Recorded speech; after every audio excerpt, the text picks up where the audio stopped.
Oral sex اسلام میں جائز نہیں۔ پہلے تو یہ دیکھیں اورل سیکس ہے کیا۔ میں اورل سیکس کو یہ سمجھتا ہوں کہ عورت اپنے شوہر کے مقام مخصوصہ یعنی شرمگاہ کو چومے یا چاٹے، منہ میں لے لے۔ اسی طرح شوہر اپنے بیوی کی مخصوص شرمگاہ کو جو ہے وہ چاٹے، زبان لگائے یا چوسے، معاذ اللہ اس طرح کی حرکت کرے، تو یہ اورل سیکس ہے، تو یہ اسلام میں جائز نہیں۔ اور اس کی دلیل دیکھیں، میں آپ کو بتاؤں کہ دیکھیں اللہ تبارک و تعالی نے یہ جو ایک شہوت عطا فرمائی ہے، مرد ہو یا عورت، اس کا تقاضا یہ ہوتا ہے کہ جب بیوی اپنے شوہر کے مخصوص اعضاء کو ہاتھ لگا لے یا شوہر اپنے بیوی کے مقام مخصوصہ پر بار بار ہاتھ لگائے، مسلے، تو گندا پانی، مزی اور ندی نکلتا ہے۔ ٹھیک ہے، یہ ہر شخص جانتا ہے۔ اب آپ مجھے یہ بتائیں کہ جب ہاتھ لگانے سے بھی یہ معاملہ ہو جاتا ہے، تو اگر کوئی منہ لگا کر معاذ اللہ اس طرح کا گندا کام کرے تو وہ ناپاک پانی کیا منہ میں نہیں جائے گا؟ اور پھر یہ غلاظت کی جگہ ہے، اور منہ انسان کا ایک بڑا ادب والا مقام ہوتا ہے، اس کی بھی ایک حرمت ہوتی ہے۔ شرمگاہ کو منہ میں لے لینا یا چاٹنا، اس کا میرے نزدیک جو ہے یہ جائز نہیں ہے۔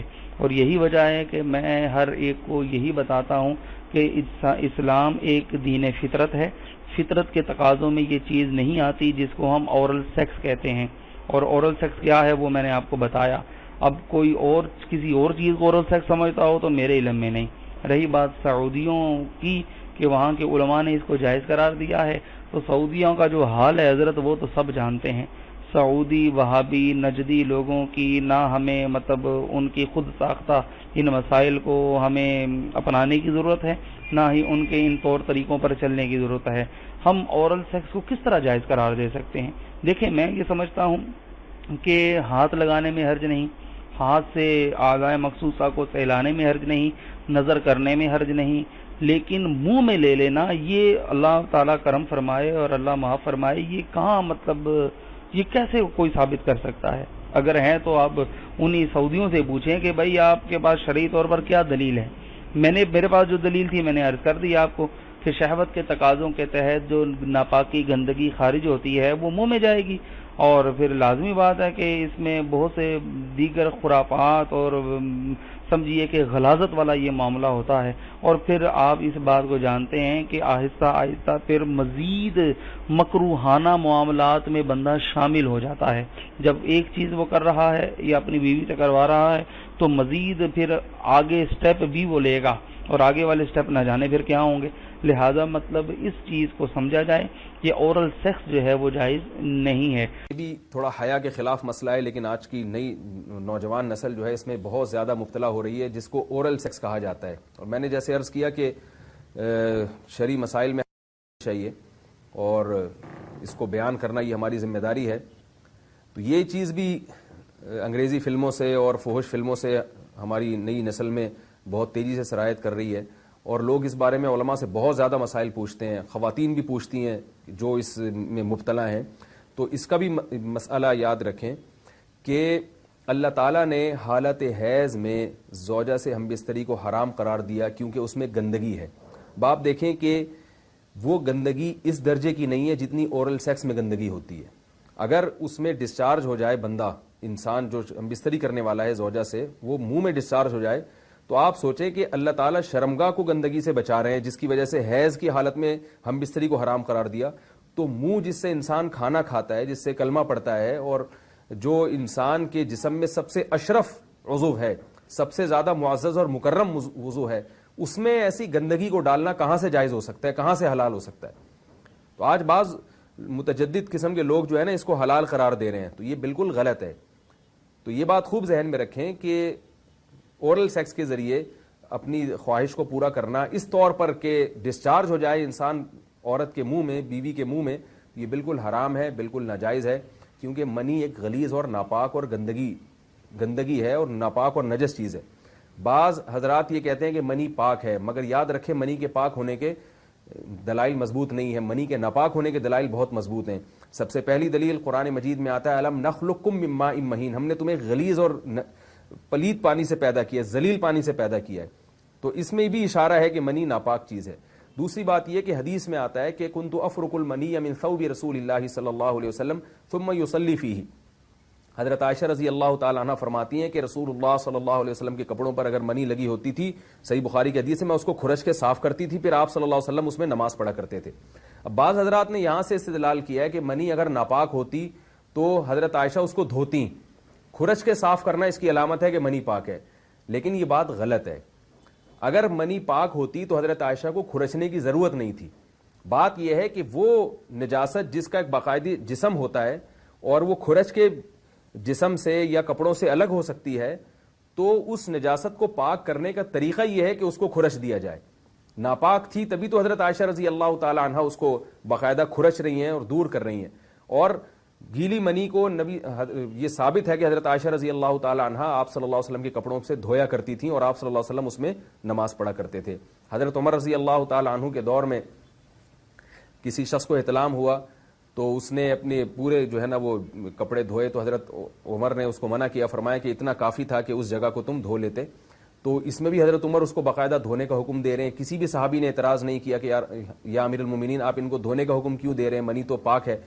تو منی کے جو ناپاک ہونے کے دلائل ہیں وہ بہت مضبوط ہیں. باقی اس کو جو کھرچنے کا حکم ہے وہ اس لیے کہ منی کے پاک جو اگر خشک ہو جائے تو وہ کھرچ کے بھی پاک ہو جاتی ہے, اس کو پھر دھونا ضروری نہیں ہوتا. اس ماڈرن دور کا وہ ایشو ہے, وہ ہے اورل سیکس کا ایشو,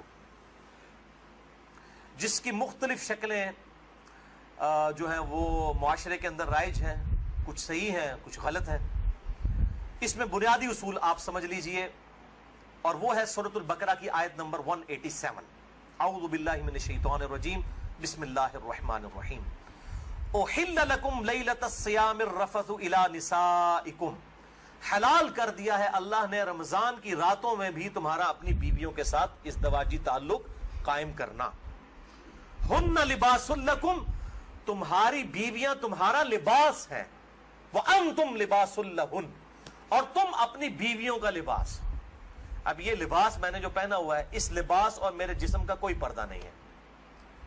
میاں بیوی کا آپس میں کوئی پردہ نہیں ہے, کیونکہ ایک دوسرے کا لباس ہے, ایک دوسرے کی عفت اور عصمت کی حفاظت کا ذریعہ بھی ہے. ایک وہ معنی بھی ہے, اور دوسرا اس حوالے سے پریکٹیکلی بھی وہ لباس ہے کہ میاں بیوی کا آپس میں کسی بھی چیز کا کوئی پردہ نہیں ہے. کسی حدیث کے اندر کوئی اس طرح کی چیز رپورٹ نہیں ہوئی. اس حوالے سے ایک مردود اور منقطع روایت پیش کی جاتی ہے, اور اس تابعی کا سما جو ہے وہ سیدہ عائشہ رضی اللہ تعالیٰ عنہا سے ثابت ہی نہیں ہے. سنن ابن ماجہ میں حدیث ہے 1922, مشکات میں 3123 ہے, لیکن مردود روایت ہے, منقطع ہے, کہ اما عائشہ رضی اللہ تعالیٰ عنہ کا بیان ہے کہ میں نے نبی صلی اللہ علیہ وسلم کی شرمگاہ کبھی نہیں دیکھی. لیکن یہ روایت ہی ضعیف ہے, جس کی بنیاد کے اوپر لوگوں نے اورل سیکس کے حوالے سے عجیب و غریب فتوے دیے اور کہا کہ جی میاں بیوی ایک دوسرے کی شرمگاہ کو نہیں دیکھ سکتے, یعنی وہ کہتے دیکھ ہی نہیں سکتے, اگلی بات تو آپ چھوڑ ہی دیں. تو یہ حدیث ہی بالکل جو ہے وہ منقطع ہے اور مردود روایت ہے, جس کی بنیاد پہ یہ پورے کا پورا ایک اسکول آف تھاٹ کھڑا کیا ہوا ہے. بھائیو, اسلام میں ایز سچ اورل سیکس کی کوئی ممانعت نہیں آئی, سوائے وہ قوم لوط والا جو اینل سیکس ہے اس کو ضرور ایڈریس کیا گیا. اس حوالے سے جتنی بھی باتیں کی جاتی ہیں وہ علماء کے فتوے ہیں, اور ظاہر ہے کہ جب فتویٰ ہوگا تو وہ ایکسپرٹ اوپینین ہے, وہ اجتہادی ایشو ہے, اس میں کوئی شخص بھی دلائل کے ساتھ کسی کے ساتھ اختلاف کر سکتا ہے, اور اس کو آپ کتاب و سنت کی نص کی طرح بالکل فائنل اتھارٹی نہیں مان سکتے.